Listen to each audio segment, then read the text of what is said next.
Itu kan kalau pernikahan satu. Boleh nggak dari negara itu ketika punya dua tapi tercatat? Boleh. Oh boleh. Bisa pengalaman begitu. Iya. Jadi tugas disuruh dulu ada. Iya. Sampai diantar sama istrinya. Wah, saya bisa nggak ya? Masih muda-muda juga. Masyarakat suka pada bingung nih. Nikah berapa sih? Gitu. Mungkin Bapak bisa jelasin. Enggak mahal Bapak ya? Enggak mahal. Bahkan bisa gratis. Tuh. Pengalaman kemarin ya, nikahin di mana ya? Minta di Sherlock, benar di Sherlock. Iya. Tapi pas datang itu sepi gitu. Pas nanya, di mana? Oh di sono Pak nikahan gitu.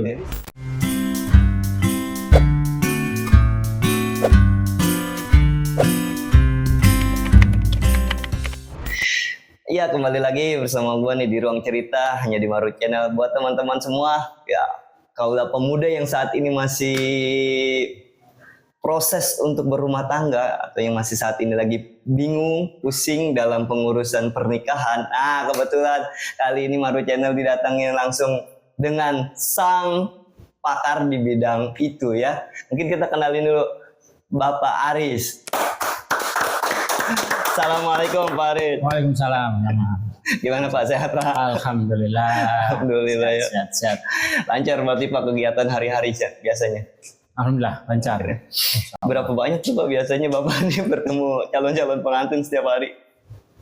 Kalau tiap hari hanya yang datang tuh yang daftar istilahnya, yang memohon dihadiri gitu. Tapi yang pelaksanya kan kebanyakan di hari libur. Dari libur ya? Dari libur Sabtu, Minggu, hari Jumat kadang ada. Oh iya. Tapi rata-rata ya itu di hari Sabtu Minggu. Sabtu Minggu ya. Jadi menguras waktu libur nggak tahu Pak? Nah, lumayan waktu liburnya. Tapi demi kebahagiaan masyarakat Selatan Timur, kami berempat ya. Insya Allah melayani dengan setulus hati. Oh oke. Iya Pak, mungkin Pak Aris bisa sambil minum kopi dulu Pak Aris, atau ada air putih. Ya. Memang biasanya kita malam Pak Aris. Gitu ya. Kebetulan kita coba di pagi-pagi nih, makanya teman-teman kadang mukanya masih ada yang bengkak-bengkak. Ya, kalau malam memang kita nggak bisanya satu ya jarak jauh, gitu kan. Kemudian di rumah juga ada pengajian anak-anak, gitu kan, alhamdulillah. Jadi berbagi waktu, berbagi kesempatan. Betul. Tapi Pak Aris gini, berarti Pak Aris tinggal di daerah mana nih? Saya tinggal di Besar Panongan. Jauh loh. Di belakang Citra. Iya. Lumayan. Jadi perjalanan ke sini ya 1 jam lah. 1 jam. Mana pakai motoran berarti. Mapai ya. Ya, sambil menikmati suasana Kabupaten Tangerang. Dengan transformer ya. Iya. Ya gini Pak Aris. Sebenarnya banyak keresahan juga sih di kalangan masyarakat nih, khususnya untuk para calon-calon pengantin ya Pak Aris. Ya, siap. Mungkin Pak Aris bisa menjelaskan nggak tentang persyaratan apa saja sih untuk seseorang calon pengantin itu untuk mendaftarkan gitu, untuk melaksanakan pernikahan seperti apalah gitu ya? Baik, untuk proses pencatatan nikah, bahasanya kan seperti itu. Kalau nikah itu proses pencatatan nikah itu kan harus berdasarkan peraturan. Benar. Yang sesuai dengan syar'i, terutama syariat Islam juga, dan peraturan perundang-undangan. Betul. Ya, untuk saat ini sesuai dengan PMA 30 tahun 2024 bahwa pasangan calon pengantin atau pemuda-pemudi yang mau melangsungkan pencatatan nikah itu harus sesuai dengan administrasi persyaratan. Di antaranya ya yang sudah lazim di masyarakat itu kan fotokopi KTP, kartu keluarga, akte lahir. Sekarang tambahannya yang 2 tahun terakhir ini akte lahir wajib. Akte lahir itu wajib? Wajib sekarang itu. Kalau dulu belum, tapi sekarang akte lahir wajib ada. Akte lahir, dan kadang kita juga suka ditambah dengan ijazah. Ijazah itu kita perlukan sebagai persyaratan tambahan ya. Karena yang ijazah itu datanya kan baku. Benar. Jadi ijazah itu baik nama, tanggal lahir, nama orang tua itu kan di ijazah udah ada. Iya benar. Jadi kita minta biar datanya itu valid, Benar. satu data, baik KTP, KK, akte lahir dan ijazah serta kutipan nikah itu nanti datanya sesuai. Oke. Karena banyak, ada juga bukan banyak ya, ada di antaranya pernah mengalami juga antara KK, KTP, buku nikah, ijazah, akte lahir, ada yang berbeda. Ada yang ngalamin satu. Gimana Pak katanya saya? Bingung kita juga. Bener. Jadi memang, jadi persyaratan itu memang kembali kepada pasangan itu. Jadi persyaratan pribadinya itu kan KTP, kartu keluarga, akte lahir, pertama dengan ijazah, KTP orang tua ya. Nah, itu dibuatnya di desa pengantar nikah sesuai dengan KTP ya. Benar. Sesuai dengan KTP. Kalau nggak bisa domisili, tapi harus KTP. KTP juga KTP online. Yang udah terupdate ya. Terupdate. Nanti dibuatkan persyaratan. Ya, batas minimal usia sekarang itu ya 19 tahun. Oh, berarti kalau sekarang itu sudah ada batasan? Ya, ada batasan. Kalau dulu itu sebelum tahun 2019 apa ya, lupa saya tahunnya, itu 16 tahun. Oh, 16 tahun bagi perempuan, 19 tahun bagi laki-laki. Boleh dicatatkan pernikahannya di KUA. Oke. Tapi kalau sekarang baik calon istri, calon suami, itu calon pengantin itu minimal 19 tahun usianya. Oke. Syaratnya itu seperti batasan. Itu baru secara administrasi berarti ya Pak ya. Kalau misalkan secara ya yang harus dibayarkan biasanya metodenya seperti apa Pak? Kalau untuk pembayaran segala macam biasa kan masyarakat suka pada bingung nih. Nikah berapa sih gitu. Mungkin Bapak bisa jelasin. Enggak mahal Bapak ya? Enggak mahal. Bahkan bisa gratis. Tuh, bisa gratis. Yang penting nikahnya di KUA di hari kerja. Nah, jangan terlalu memaksakan. Nah, itu jangan sampai kita nggak punya duit, pingin nikah di luar rumah. Benar. Sewa ini sewa itu. Tuh. Sehingga ketika sudah nikah tuh pusing. Bayar ini bayar itu kan. Udah kita laksanakan sama aja kok. Sama aja. Insya Allah di KUA juga Selatan Timur ini kan tempatnya alhamdulillah sudah ada. Udah enak, nikah di kantor juga udah rapi lah. Tinggal bawa aja tuh tukang dokumentasinya. Ya itu. Benar. Cuman ruangannya memang belum ber-AC. Ya, tempat nikah. Betul. Masih panas kalau siang itu.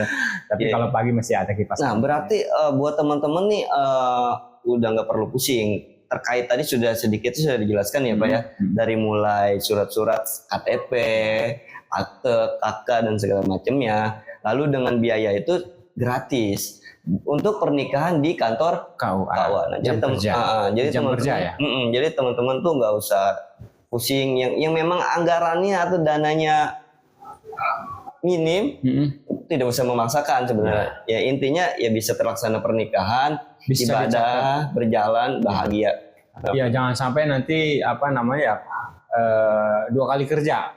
Nah, gimana tuh Pak? Maksud dua kerja itu kan, gak usah ke KUA nikah siri dulu maunya itu. Nah itu kan bahaya. Itu. Udah kalau memang persyaratannya lengkap, memenuhi syarat baik secara syar'i ataupun secara administrasi, udah nggak usah pusing-pusing, daftarkan aja ke KUA. Sur. Gitu.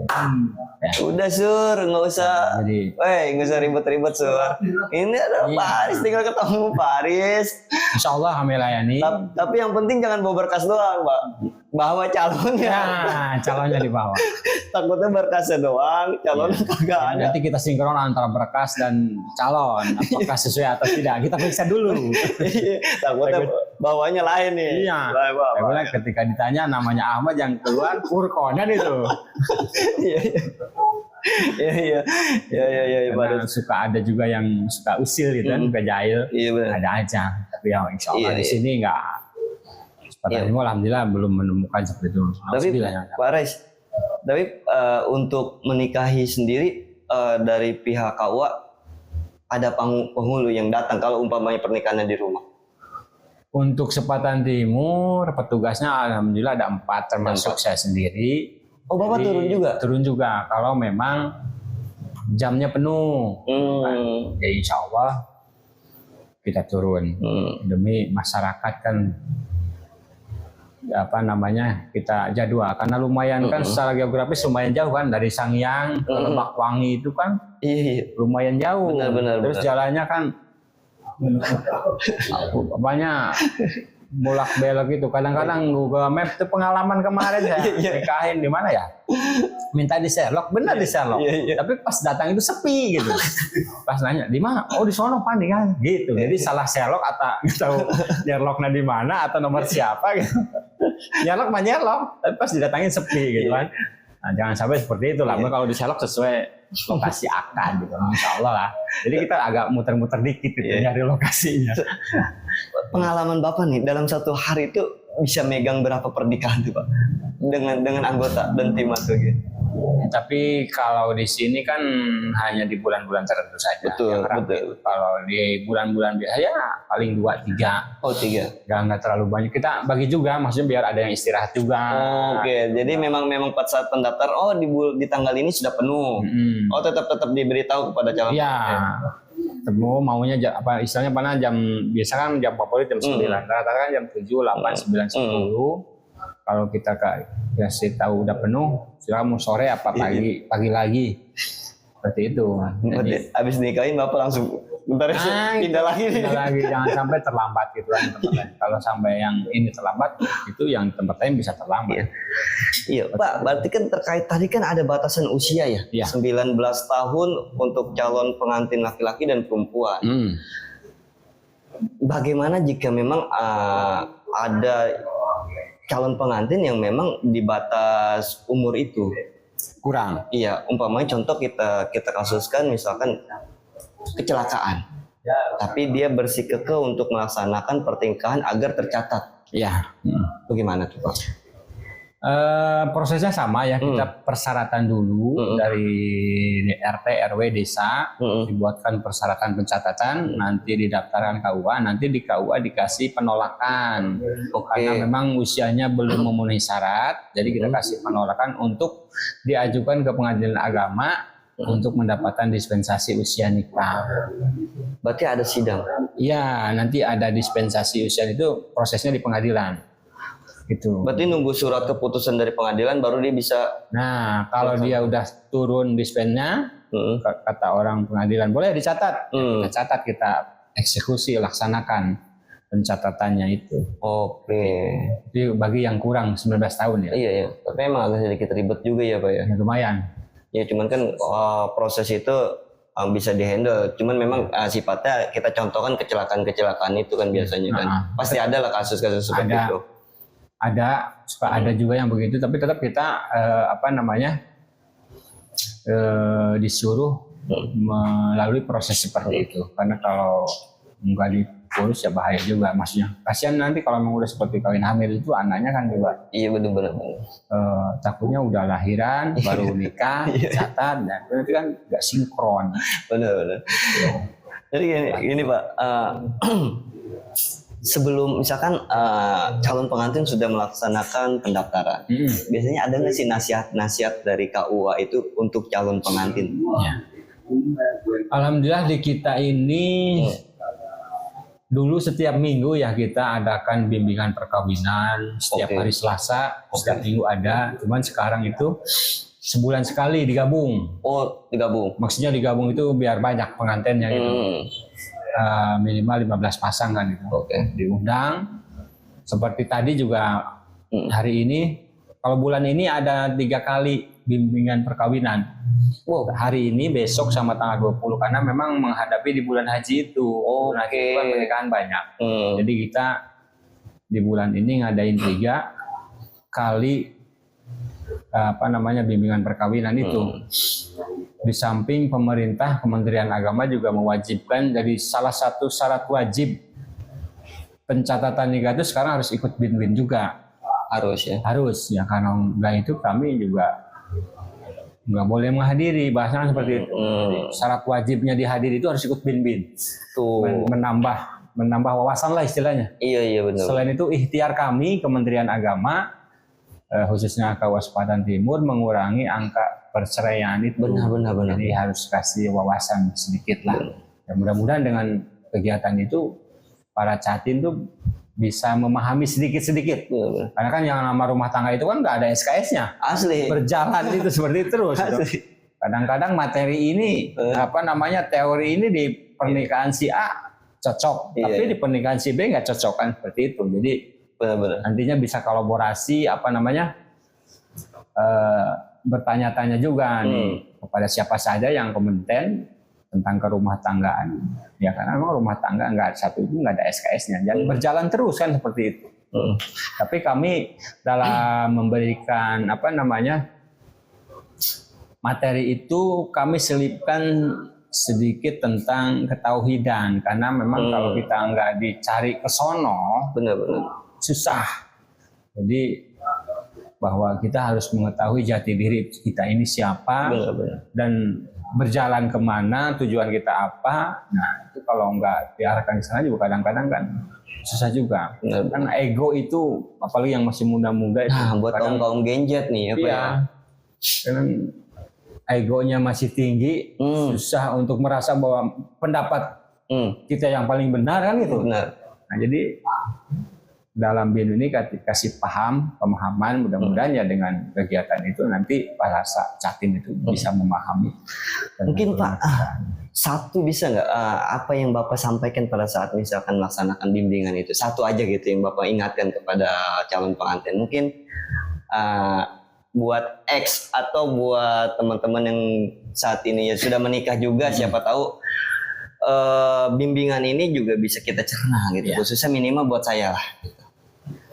Oke, jadi begini, kami selalu menyampaikan begini, bahwa hidup ini Allah ciptakan ini berpasangan. Benar. Itu udah sunnatullah. Ada laki-laki, ada perempuan, ada senang, ada sedih, ada siang, ada malam, itu udah sunnatullah. Nah, jadi kami menekankan kepada diri saya sendiri, pada sahabat catin dan semuanya, bahwa kita ini harus mampu menerima kenyataan yang tidak sesuai dengan harapan. Itu harus mampu menerima, karena kalau kita tidak mampu menerima itu, rasanya ketenangan kita itu nggak bakalan tenang. Jadi akan istilahnya rasa kekhawatiran, gelisah terus, ya karena kok begini, seperti itu. Karena tidak sesuai harapan. Nah itu, jadi kalau kita udah bisa menerima, kita belajar menerima kenyataan itu, ya insya Allah lah. Nanti juga mungkin Allah akan berikan pemahaman kita sedikit. Karena kita udah kan setiap sholat juga kita suka amantu billahi wa malaikatihi wa kutubihi wa bil qadari khairihi wa syarrihi minallahi ta'ala. Nah itu, jadi kita harus mampu menerima, terutama itu takdir baik atau buruk itu harus kita terima dengan ikhlas, dengan bahagia. Kalau kita tidak menerima itu, rasanya akan gelisah terus. Iya, apalagi di era sekarang yang memang ekonomi Indonesia mungkin menurut pandangan saya lagi kurang baik-baik saja. Ya, gitu seperti itu. Kalau kitanya tidak mampu mengembalikan bahwa ini takdir Tuhan yang harus kita jalani dan kita terima, itu akan berontak kan. Baik si istrinya atau suaminya atau kita sendiri seperti itu akan mengalami hal seperti itu. Kok begini ya? Padahal kita sudah berusaha sesuai aturan, tapi kok begini, kenapa? Nah kita kalau nggak dikembalikan lagi kepada Tuhan, ya repot kita. Bahwa kita ini sedang menjalani takdir Tuhan, cerita Tuhan, harus menerimanya dengan lapang dada. Dan itu harus kita jalankan aja, atau kita menghindar, lebih baik. Kalau menghindari itu kan istilahnya kita tidak tidak menyelesaikan masalah. Kita hadapi saja. Hadapi karena memang ceritanya harus seperti itu, kita hadapi. Karena kalau menghindar justru nanti akan menambah persoalan justru kan. Kalau kita hadapi, ya insya Allah kan pasti ada solusinya juga.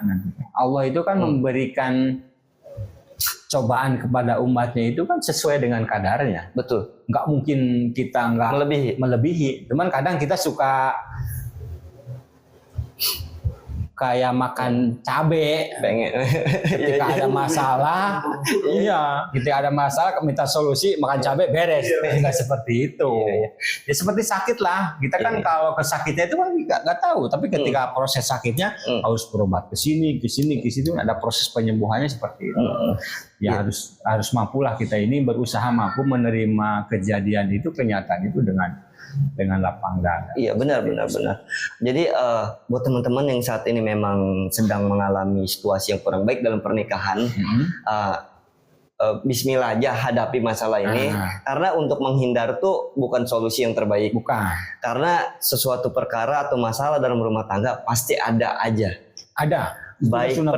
Baik pertengkaran dengan istri atau orang tua, mertua, tetangga, pasti ketemu. Ada. Udah menjadi kayak hukum alam. Iya, udah sunatullah itu pasti ada aja. Orang seneng yang nggak seneng itu pasti ada. Itu cuman kita kalau mikirin terus yang nggak senengnya, pusing kita juga nggak maju-maju. Abaikan aja. Betul. Kita maju aja. Yang penting kita tidak menyakiti perasaan orang lain, tidak mengganggu orang lain. Itu kita jalan aja sesuai koridor syariat agama. Nggak menyalahi aturan lah seperti itu. Iya benar tuh. Buat ente nih jadi saat ini kan belum menikah. Nah, tolong dicatat nih ya Pak. Jadi besok kalau baru-baru kurang-kurang ekonomi ya kudu nerima. Ntar juga wayahnya ketemu mah ada. Ya, kan kalau udah menjanjikan wallahu wasi'un alim. Allah itu maha luas. Tuh. Wa angkihul ayyama minkum itu udah nikah aja.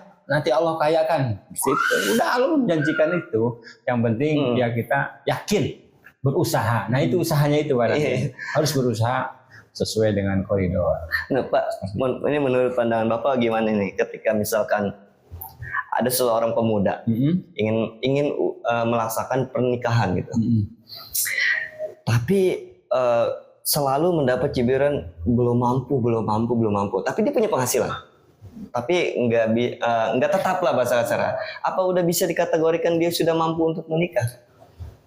Mungkin menurut pandangan Islam atau yang Bapak juga? Kalau istilahnya begini ya, kalau kita tidak menguatkan, nggak kuat, yakinlah, karena Allah juga sudah menjamin orang yang menikah itu pasti akan dikayakan, kan? Janji Allah, wallahu wasi'un alim, Allah malu, yakin aja, insya Allah nanti. Yang penting kita ada usaha, ada berusahanya, ada usaha, karena yang dinilai Allah itu kan usahanya. Adapun hasil itu kan nomor 2, ada giat lah. Dan pasangannya juga nanti harus jalan itu. Maksud jalan itu harus menerima gitu kan. Kalau nggak menerima ya repot juga sih pasangannya. Jadi harus sama-sama yang mampu menerima pasangannya itu, meyakinkan terutama ya, udah Mas, kita jalan aja. Kan kita ngitung juga nggak langsung angka 9 kan. Benar. Jadi 0 dulu, 1 dulu, 2 dulu. Yang penting menjalaninya dengan penuh kebahagiaan. Insya Allah ada jalannya. Ada jalannya. Jangan takut susah intinya mah. Iya. Allah Maha Kaya. Iya. Ya udah nikah aja. Udah kalau orang mau ngomong nikah terus kesana susah, jangan dipikirin. Nggak usah dipikirin. Jalannya aja sambil berusaha kita ya. Itu justru dijadikan motivasi buat kita kan. Betul. Kan ada slogan Aldi Taher. Semua itu milik Allah. Nah, betul. Gokil. Benar itu. Ya, udah buat teman-teman gak usah takut kalau udah memang waktunya pengen nikah, calonnya ada, semuanya setuju, silakan daftarkan langsung ke KUA terdekat Anda. Iya, sesuai dengan KTP. Iya, kita lanjut lagi Pak. Menurut Bapak, pandangan Bapak tentang pernikahan siri bagaimana Pak? Kalau bisa mah dihindari lah. Dihindari ya? Hindari lah, janganlah. Nanti kasihan anak, sampai punya anak kasihan. Kasihan ya? Dihindari, ditahan dulu lah. Kalau memang belum memenuhi syarat, diurus dulu persyaratannya. Ya, kecuali mungkin kalau yang namanya musibah itu apa boleh buat kan. Benar. Tapi harus diurus dulu persyaratannya, syarat syiritnya, sehingga nanti tidak menyesali kemudian hari.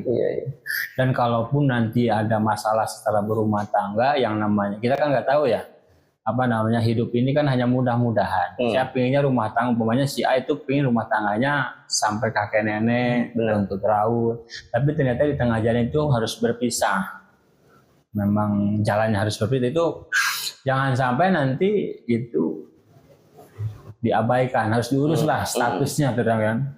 Secepatnya diurus. Kalau memang sudah tidak ada kecocokan, ya harus diurus persyaratan namanya statusnya, biar nanti ke depan ketika ada ketemu jodoh lagi, nggak pusing. Kadang-kadang kan masih ada yang begitu.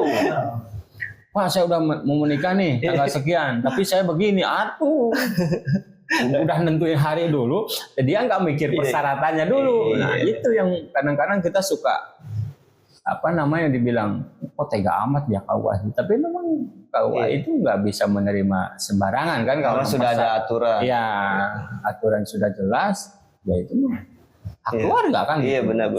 Tapi kami bisa menolak ketika persyaratannya belum terpenuhi. Gitu. Tapi kalau persyaratan baik secara syar'i, secara administrasi ya, itu harus sinkron. Kalau secara administrasi sesuai, tapi secara syar'inya enggak, ya kami juga tolak. Berarti semuanya harus sinkron antara administrasi secara negara maupun secara agama. Iya, harus sinkron. Harus sinkron itu biar nggak ditolak-tolak, biar cepet nih ya. Jadi Pak, sebenarnya sedikit. Boleh. Itu kan kalau pernikahan satu, boleh nggak dari negara itu ketika punya dua tapi tercatat?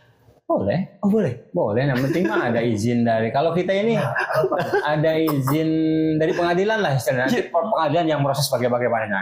Yang penting KUA itu ketika mau mencatatkan pernikahan kedua, ketiga, keempatnya, sudah ada lampiran putusan dari pengadilannya, ya kami proses. Adapun proses nanti pengadilan itu urusan pengadilan, silahkan.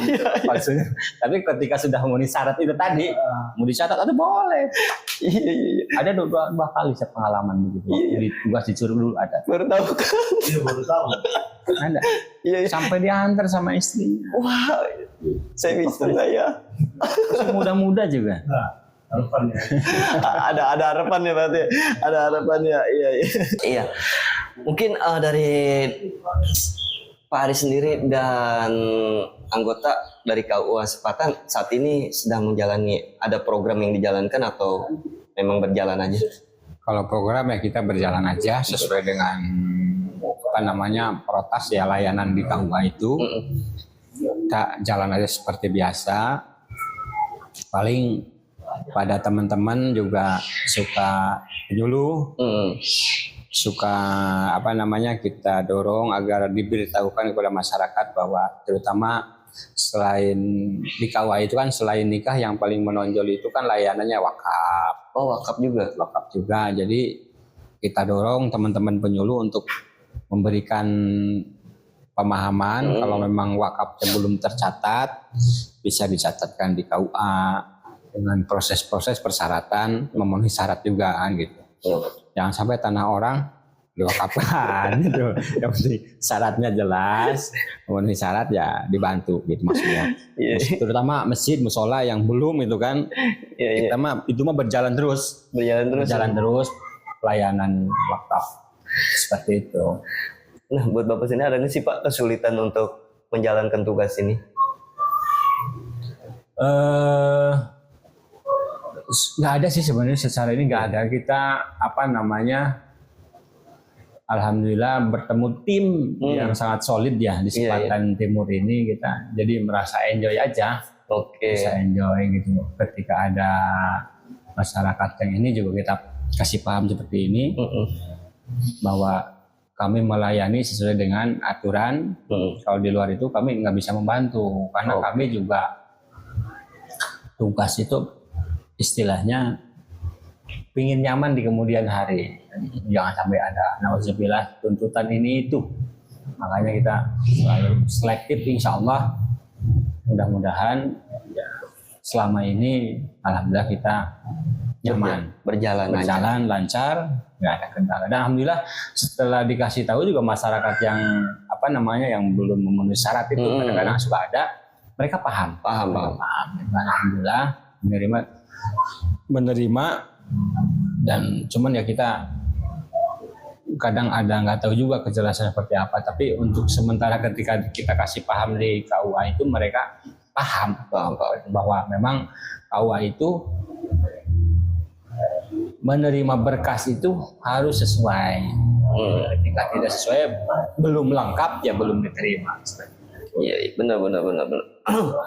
Oke Pak, mungkin sebelum kita closing, Bapak ada pesan untuk para calon-calon pengantin, khususnya di era Gen Z sekarang, biar memang mereka cepat melaksanakan pernikahannya dengan baik, semuanya udah nggak ada yang bingung lagi masalah persyaratan nih Pak, ya kan? Mungkin bisa disilakan Pak.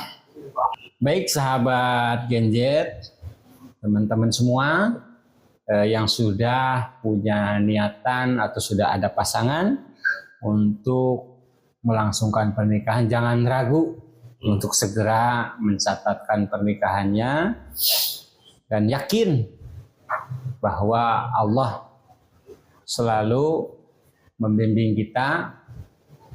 Jangan ragu lagi untuk melangkah yang lebih baik. Catatkan peristiwa nikahnya agar nanti keluarga bisa terjamin keabsahannya baik secara syar'i maupun secara undang-undang. Benar. Oke, mungkin itu closing dari kami ya. Cukup Bapak? Alhamdulillah. Oke, buat teman-temannya semua yang menyaksikan video ini, apalagi yang saat ini akan melaksanakan pernikahan, cepat disegerakan, didaftarkan di KUA terdekat kalian. Jangan ada ketakutan lagi, kekhawatiran, semua udah dijelasin dengan Pak Aris tadi selaku kepala dari KUA Sepatan Timur. Buat semuanya, thank you banget yang menyaksikan video ini. Jangan lupa terus support channel ini dengan cara klik tombol subscribe, like, dan komen. Terima kasih banyak. Wassalamualaikum warahmatullahi wabarakatuh. Waalaikumsalam.